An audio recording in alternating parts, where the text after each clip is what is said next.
Thank you, Sarah. March is almost here. In fact, we're just a few days away here, and it's celebrated as American Red Cross Month. So here to tell us more what happens during the month of March is Rich Woodruff with the Utah Red Cross.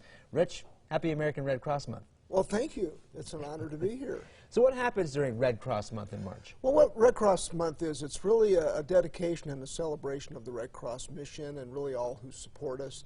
It's pretty neat. We get not only a national proclamation signed off by the president, but locally here, Governor Herbert signs proclamation. You've got that right here. Yeah, it's nice and suitably framed for the office. We keep this in the lobby, but really it talks about what the Red Cross actually does and kind of puts the spotlight on us through the month of March, and it's pretty neat.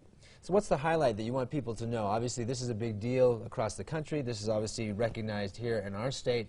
What is it you want people to know during this month? Yeah, you know, it's a good way to approach it. The Red Cross, of course, is very, very well known, very strong brand, but we're not necessarily known well. So what we also try to do... Wait, what does that mean? You say the Red Cross is well known, but not known well. Not known well as people may not think of all of what we do. They may think of blood. They see the big disasters, the home fire, that sort of thing. But they may not know that, you know, we wrote the book on aquatic safety, for example.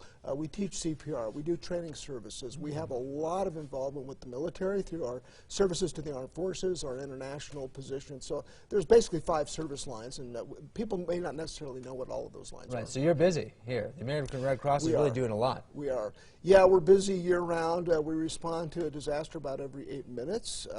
And the main thing we want to do is thank our volunteers. You know, we're 90% driven by volunteers workforce, and also the generosity of donors. People may not realize we're not government funded, although we are the largest non-government agency that does what we do for mass care and such. You mentioned volunteers. Why is this month a particularly good time to join the Red Cross and be a volunteer?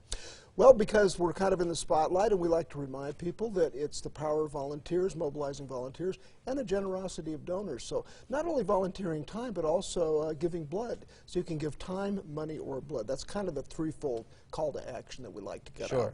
There's always a need, as we mention all the time, about whether it's the need for manpower to be able to help out with some of these natural disasters, which we tend to see in the summer, or, as you mentioned, with the blood shortage. There's always constantly a need there. Yeah, the need is constant. You know, in fact, blood every 2 seconds, somebody somewhere needs blood. So we always talk about blood messaging. Home fires is a big, big initiative, as you well know. We install free smoke alarms.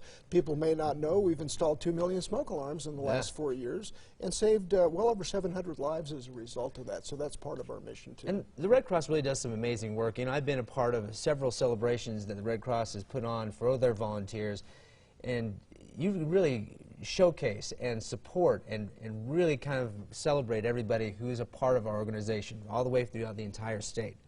Yeah, I'm glad you mentioned that. And yeah, we're so appreciative of your support, by the way. You do such a great job. It is the volunteers that we really focus on because they really do the heavy lifting, if you think about it. We're lean and mean, and 90% are volunteers, and they do a lot of stuff for us. Yeah, they do most of the work. So if you volunteer with the Red Cross, they'll show you the love. You know, that's for sure. I've seen it firsthand. That's right. So people want to find out more about how they can be part of the Red Cross, volunteer, as you say, how they connect with you. RedCross.org, that's the best foot in the door, ways to volunteer, ways to donate, just ways to engage with our mission and join the celebration. There you go. Of course, we have a link to that on our website, abc4.com/GMU. Celebrating Red Cross Month here in March. Coming up next week, we're talking with Utah's Red Cross, Rich Woodruff. Thanks for being with us again, Rich. Thank you.